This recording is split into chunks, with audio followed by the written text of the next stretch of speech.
Colonel Potter, sir, my last wish is to be buried in my mother's wedding gown. I've seen these Dodgers for 40 years, all the tricks. Dismissed! Imagine American television without MASH. It's tough, right? That's because the show wasn't just popular. It reshaped what a sitcom could be. Premiering in 1972, during the final years of the Vietnam War, MASH Asterisk was set in Korean War and blended humor with heartbreak. Its quirky characters explored the absurdity of war and resilience of the human spirit. It quickly became a fan favorite. But behind the scenes, the show was constantly evolving. As it dove deeper into social commentary and complex character arcs, tensions sometimes rose. Several beloved stars eventually made the difficult choice to leave, were their exits personal, professional, or due to creative conflicts. The reasons may surprise you. Let's take a closer look at what really happened. History of MASH, a war story told with heart. There's a lot to unpack with this one. But before we get into it, let's rewind the clock and look at how this legendary series came to life. Like many other impeccable TV series, the story of MASH begins not on television, but in a book. Back in 1968, Dr. Richard Hooker, the pen name of Korean War surgeon H. Richard Hornberger, published MASH, a novel about 3 Army doctors. The novel was a fictionalized account of his time as a mobile Army surgical hospital doctor during the Korean War. And thanks to its mix of gallows humor with moments of human warmth and bitter reality, the book soon became a bestseller, catching Hollywood's attention in the process. 2 years after the book was published, director Robert Altman adapted the novel into the film MASH, a satirical black comedy that was both irreverent and sobering. The film starred Donald Sutherland as Hawkeye Pierce and Elliot Gould as Trapper John, and it struck a nerve with audiences, especially as the Vietnam War loomed large in American consciousness. The film soon became a critical and commercial success, winning the Palme d'Or at Cannes and an Academy Award for Best Screenplay. But the real cultural explosion came 2 years later, when CBS adapted the concept into a weekly TV show. Developed by Larry Gelbart and Gene Reynolds, the television version of MASH debuted on September 17, 1972. It kept the wartime setting and the offbeat humor, but introduced a more serialized, character-driven style that allowed for deeper emotional storytelling. Alan Alda stepped into the role of Hawkeye Pierce and quickly became the heart of the series. Although the first season struggled with ratings so much so that it was nearly canceled, CBS took a chance and moved it to Saturday nights. With this move, ratings soared. And so did the show's cultural impact. To many, the show also broke rules. It was the first of its kind in Hollywood, experimenting with format, using real war footage, and was even one of the first American comedies to regularly feature the sound of helicopters instead of laugh track. Alan Alda, who played Hawkeye, later became a director, writer, and creative force behind the show, pushing for more realism and emotional complexity. But as MASH matured, so did its characters, and let's just say not all the actors agreed with the new direction. Some felt their roles were shrinking or becoming caricatures. Others struggled with personal challenges or felt the urge to explore different creative paths. In general, over its 11-season run, MASH saw numerous cast changes, but through it all, it remained anchored in a singular mission: to show the cost of war through the lens of compassion, wit, and unbreakable human bonds. With this in mind, let's jump right into the first major exit from the series, an actor whose departure was so unexpected. The writers chose to kill off his character in a moment that shocked the nation. McLean Stevenson, if you ask longtime MASH fans what moment hit them hardest, chances are they'll point to the final scene of Season 3's finale, Abyssinia Henry. It was just one line, delivered quietly by radar, but it changed everything. Lieutenant Colonel Henry Blake's plane was shot down over the Sea of Japan. There were no survivors. That moment was groundbreaking, not just because it shocked audiences, but because it marked the first major departure of a core MASH cast member, McLean Stevenson. But how did we get there? McLean had been a vital part of MASH from the very beginning. As the affable, often confused commanding officer of the 4077th, his character, Colonel Henry Blake, was a perfect foil for the madness of war. Where Hawkeye and Trapper brought rebellion and wit, Henry Blake brought humanity, sometimes frazzled, sometimes clueless, but always well-meaning. In the early seasons, McLean's performance earned him widespread praise and a Golden Globe. He was funny, relatable, and deeply loved by fans. But behind the scenes, things weren't quite as harmonious. According to interviews and memoirs from the cast and writers, McLean grew increasingly frustrated with his role. While the show started as a loose ensemble comedy, it quickly began centering around Alan Alda's Hawkeye Pierce. And as Alda became more involved in the writing and direction of the show, his character took on greater emotional and narrative weight. McLean, meanwhile, felt sidelined. So sidelined that he even once told People magazine in 1975, "I want to be number one. I want to be the guy carrying the show." But as egotistical as this probably sounds, it wasn't actually about McLean's ego. You see, McLean had these big dreams of becoming a star. He had huge ambitions. But if there's one thing you should know about Hollywood, it's that it's usually very easy for an actor to fall into a stereotypical role. And for McLean, he was falling into this pit that he wanted nothing to do with. He saw how powerful television could be, and he believed he had the charisma and talent to anchor a show of his own. He wanted to pursue opportunities where he wouldn't always be the second or third banana. He wanted to be the first. So, at the end of season 3, McLean approached the producers and told them he would not be returning. Now here's where things took a turn. Traditionally, when actors left sitcoms, their characters were written off gently, transferred, reassigned, and maybe even sent off to get married. But MASH wasn't a traditional sitcom. Its creators, Larry and Gene, saw an opportunity to do something bold. They wanted to remind viewers that MASH was, at its heart, a war story. That in war, not everyone makes a home. And this was the perfect opportunity. What succeeded this was a legendary Abyssinia, Henry episode. In the episode, Henry Blake receives his discharge orders and prepares to head home. Their celebration, tears, hugs, a joyful farewell. For 25 minutes, it feels like a happy ending. But then comes the final scene like a raging storm. Radar walks into the operating room, hat in hand, face grave. The doctors are mid-surgery when he breaks the news that Lieutenant Colonel Henry Blake's plane was shot down over the Sea of Japan. There were no survivors. What followed was intense silence that could be heard around America. No dramatic music, no laugh track or helicopter noises. Just stunned faces and the beep of surgical equipment. That scene changed TV history. It was one of the first times a beloved sitcom character was killed off permanently and without warning. The raw reactions from the cast was partly real, as only a few knew the ending beforehand. Alda later revealed that Gary Burghoff, who plays Radar, was the only actor told in advance so he could prepare.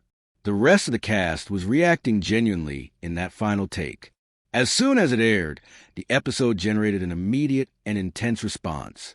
CBS received thousands of letters, many praising the show's honesty, others angry that such a beloved character was taken away so suddenly. Some even accused the producers of going too far. But Larry defended the decision, saying, "We want to say that not everybody gets to go home." And that they did. But what happened to McLean after his departure? Let's just say things weren't as rosy as he probably imagined. Granted, things were pretty great at first. He signed a lucrative deal with NBC, eager to strike out on his own. He then moved on to star in the McLean Stevenson Show, a family sitcom built around his affable charm. He appeared to be charting out his own terms and making a name for himself in the industry, but it was short-lived. His show was canceled after just one season, and a second attempt, with the show Hello, Larry, fared even worse. Despite high hopes and heavy promotion, the show was critically panned and became a running joke in later years. In retrospect, McLean would come to regret leaving MASH. In a 1983 interview with the Los Angeles Times, he admitted, "I took myself out of the game." It wasn't just that his new shows flopped. It was more so the realization that MASH was a once-in-a-lifetime experience. The cast, the writing, the impact. It was lightning in a bottle. Some of his co-stars, like Alda and Loretta Swit, expressed sadness about his departure, but they also understood his desire to branch out. Others quietly wondered if he had been too quick to walk away from something special. Despite his regrets, McLean continued working in television and made occasional guest appearances on other shows. But he never found the same level of success or emotional connection with audiences as he did playing Henry Blake. When he passed away in '96 at the age of 68, tributes poured in from fans and colleagues, with Alda remembering him as a wonderful actor and good man, and Gary calling him a light-hearted spirit who brought joy to everyone around him. Say what you want about McLean, but in a way, his departure gave the show its soul. And that's the irony. While he may have left to find his big break, the role he walked away from became the most enduring of his career. But if you thought McLean's departure was nerve-wracking, Wayne Rogers' exit from MASH was something else entirely. Quiet, complicated, and full of drama behind the scenes. Wayne Rogers, while McLean got a farewell episode, a tearful goodbye, and a moment that became TV history, Wayne Rogers simply disappeared. We saw him in one episode, and the next, he was gone. No goodbye, no explanation, and certainly no closure. Why, you ask? Let's just say things aren't always as rosy on set as they might seem on camera. To understand what happened, we need to go back to the beginning. Wayne Rogers played Trapper John McIntyre, one half of the original comedic duo that defined MASH's early seasons. He and Alda's Hawkeye Pierce were the life of the 4077th. The chemistry between the duo was magnetic, and audiences loved it, especially when they decided to throw in their fast-paced banter, mischief, and their unshakable friendship. It was like watching a wartime version of The Odd Couple, albeit with scalpel jokes. But behind the laughs, tension was secretly brewing. As it turns out, Wayne had signed on to MASH under the impression that it would be a true ensemble show with equal screen time for the core cast. But as the series evolved, much of the spotlight began to shift toward Alda's character. It soon became clear that Hawkeye became more than just a co-lead. He was now the moral center of the show, the emotional anchor. And soon after Alda, who was a gifted writer and director, started contributing heavily to the show's creative direction, things really started to look different. Initially, Wayne didn't mind Alda's success. On the contrary, the two were reportedly friendly offset, but naturally, he soon began to feel sidelined. Alda's character seemed to be the only one getting some sort of maturity. The others just appeared stuck in their original cocoons. Anyway, just like that, Trapper John had gone from being a leading man to a supporting character. And as Wayne later explained in interviews, it wasn't about ego, it was about the integrity of storytelling. He once said, Trapper didn't have much to do. He was one of two buddies, and then he became the guy who nodded at everything Alan said. But unlike McLean, who made a public exit and was given a send-off, Wayne chose a different path. Quietly and without a fuss, he decided not to renew his contract after season 3. The producers didn't even know he was officially gone until shortly before filming began for season 4. And here's where things get even more unusual. Wayne's contract with the show was never formally signed, meaning all along he'd been working on a handshake deal. This meant that when the producers threatened to sue him for a breach of contract, they had no legal footing as he hadn't broken anything.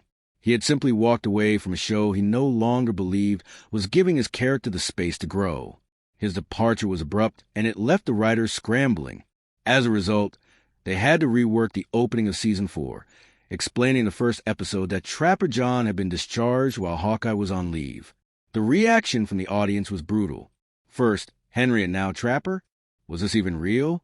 To make matters worse, there was no farewell scene for him, no hospital party, and most importantly, no heartfelt goodbye.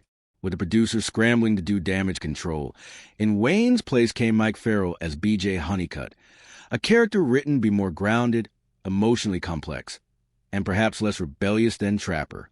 With this change, the dynamic of the show shifted immediately.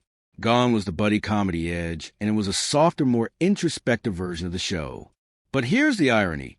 MASH actually grew deeper and arguably better in Trapper's absence, although many still argue that they prefer the earlier seasons. For us, we'd say the opposite. Wayne, meanwhile, didn't disappear from the spotlight. After MASH, he appeared in TV shows and films, but eventually took an entirely different path, becoming a successful financial investor and commentator. Wayne was smart, very smart. He had studied history at Princeton and later built a career on Wall Street. In fact, by the 1990s, he was a regular panelist on Fox News cash-in discussing economics and policy. He made millions, not from acting, but from savvy investing. Still, he never completely walked away from Hollywood. He did a few TV movies, took on a couple recurring roles, and even joked about his time on MASH in later interviews.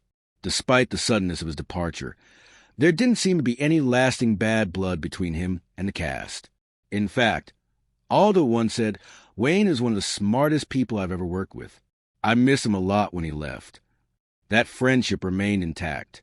And when Wayne passed away in 2015 at the age of 82, Aldo tweeted, "He was smart, funny, curious, and dedicated. We made a pact to give each other a hard time for the rest of our lives, and I'm sorry we won't have a chance."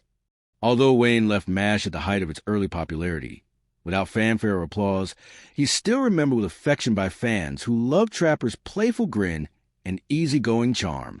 We've been all about how all of these actors left to pursue other paths. But how about those who left because the series was so emotionally challenging? Gary Burghoff is ironic, considering he was a heart of the team, but Gary Burghoff didn't leave MASH with fanfare or celebration. He left quietly, painfully, and for reasons far deeper than most people ever realized. To fans, Gary was Radar O'Reilly, the wide-eyed company clerk with uncanny intuition, a teddy bear under one arm and the war under the other. Radar could hear helicopters before anyone else. He had a sweet, almost childlike innocence that softened the harshness of the battlefield. And while Hawkeye and Trapper broke rules and Henry Blake fumbled through leadership, Radar was the glue, soul, and some might even say the emotional heartbeat of the 4077th. But behind that soft voice and nervous smile was an actor slowly unraveling under the weight of it all. Gary was the only actor to reprise his role from the original 1970 MASH film, and in doing so, he brought a vulnerability to Radar that didn't exist in the film. The movie version of Radar was more mischievous, even a little sleazy. But on TV, Gary shaped Radar into something unforgettable, a symbol of lost innocence during wartime. In fact, his performance was so iconic that he was often considered irreplaceable. And yet by season 7, cracks began to show. Gary was struggling, personally and professionally. The grueling production schedule of MASH, combined with his own perfectionism, began to wear him down. He had long battles with anxiety and depression, something that rarely made headlines at the time, but deeply affected his ability to cope with the demands of filming. Then there was the pain of being away from his family. By the late 70s, Gary was married and had a young daughter. But the long hours on set meant he was constantly away from home, and he even later admitted that missing his daughter's early years felt like a mistake I never stopped regretting. In a 2018 interview, co-star Mike Farrell recalled, "Gary had emotional problems. He always felt that he wasn't getting the attention or appreciation he deserved. But I think he underestimated how much we all respected him.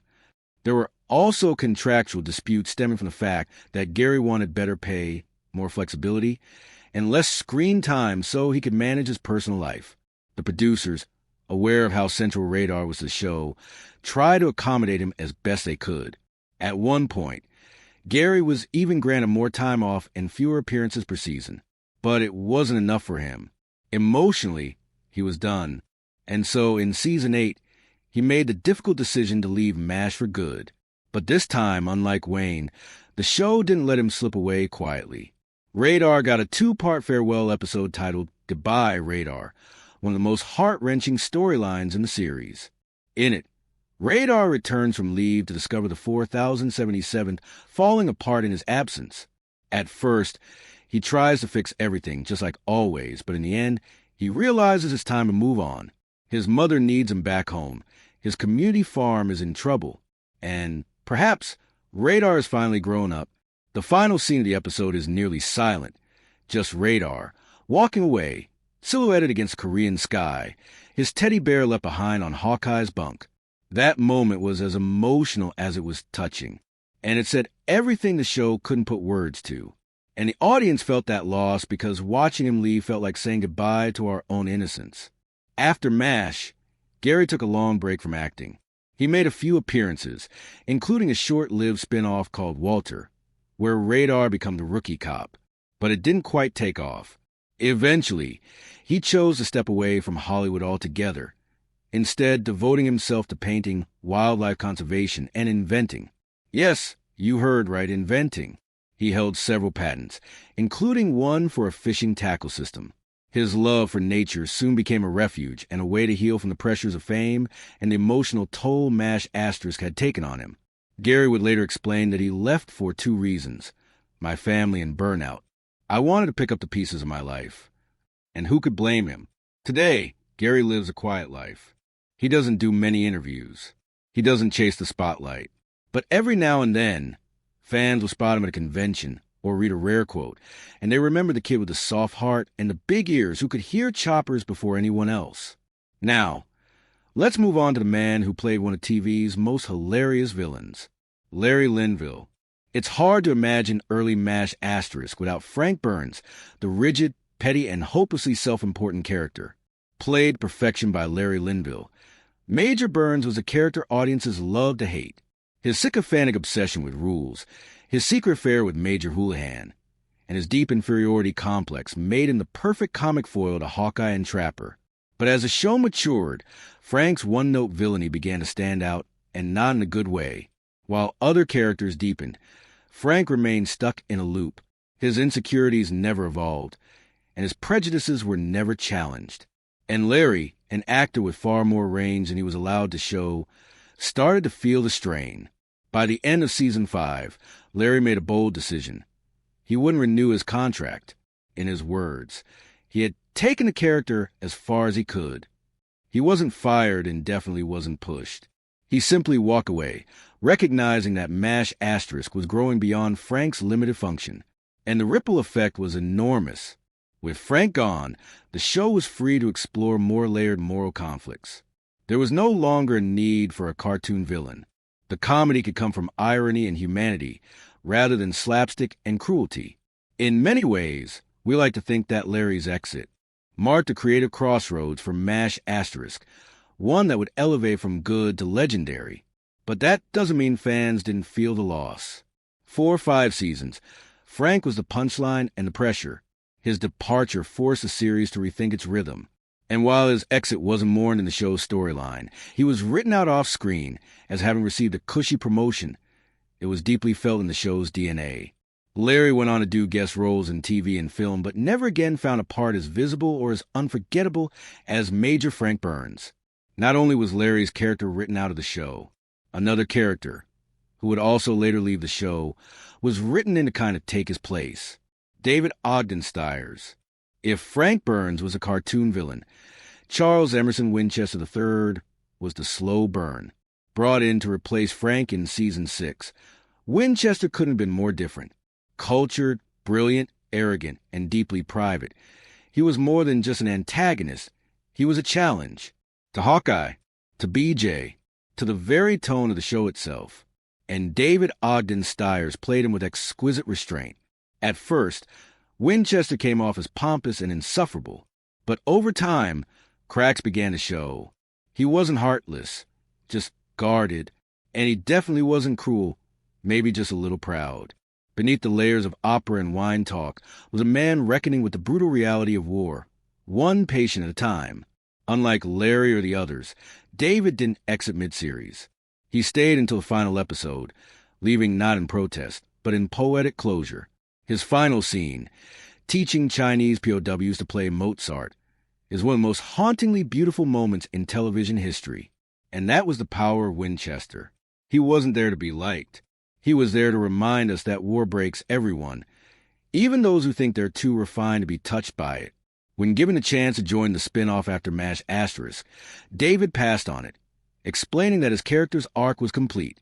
In his words, Winchester had said what he needed to say. Following his successful time on the show, he went on to voice Disney characters, and in 2009, he came out with his sexuality during an interview with the website Gossip Boy, saying, "I am gay, very proud to be so." According to him, he hadn't come out earlier in his career because he feared it might hurt his chances in the industry, particularly when he was doing voice work for Disney and still appearing in television and film. At the time, there was real concern that coming out could cost actors roles or lead to typecasting. Despite being private about his personal life for most of his career, He was deeply respected in the industry, both for his dignity and his extraordinary range. He passed away in 2018 at age 75 from bladder cancer. Still, his legacy remains not only in his performances, but also in the quiet courage it took to live his truth on his own terms. But we can't wrap this video up without some honorary mentions. Although the women in this show typically played background and supporting characters, their roles were pivotal to the development of the show's tone. And one such woman was Major Margaret Hot Lips Houlihan, the women of MASH star. In a war zone filled with men cracking jokes to keep the darkness at bay, the women of MASH Asterisk had a tougher job, being seen. And no woman faced a steeper climb or a more remarkable transformation than Major Margaret Hot Lips Houlihan, played by Loretta Swit. When MASH Asterisk began, Margaret was written as a punchline. Her nickname said it all, Hot Lips, a reference to the gag in the original film. She was strict by the book and often the object of ridicule. But Loretta refused to let Margaret stay in that box. With every season, she infused the character with intelligence, strength, and vulnerability. By the end of the series, Margaret wasn't just respected. She was fully realized, complex, and quietly revolutionary. Loretta once said in an interview, "I wanted her to be a woman of substance." And she was. Margaret became a decorated officer, a skilled head nurse, and one of the few characters who openly questioned the war's cruelty while still doing her job with unshakable precision. Interestingly, while many male actors left MASH Asterisk, Loretta stayed for all 11 seasons. She was one of only 4 actors to appear in both the pilot and the finale, while recurring female characters like Lieutenant Ginger Bayless or Nurse Cutler came and went. Margaret stayed and evolved. In a show where war stripped everyone down to their bare selves, Margaret stood tall. And thanks to Loretta's persistence, the only woman in the opening credits made sure the boys didn't carry the show alone. What actors did we miss? Tell us in the comments below. Thanks for watching. To enjoy more exciting videos, click play on the video on your screen. And don't forget to like, subscribe, and hit the bell so you get notified when a new video drops.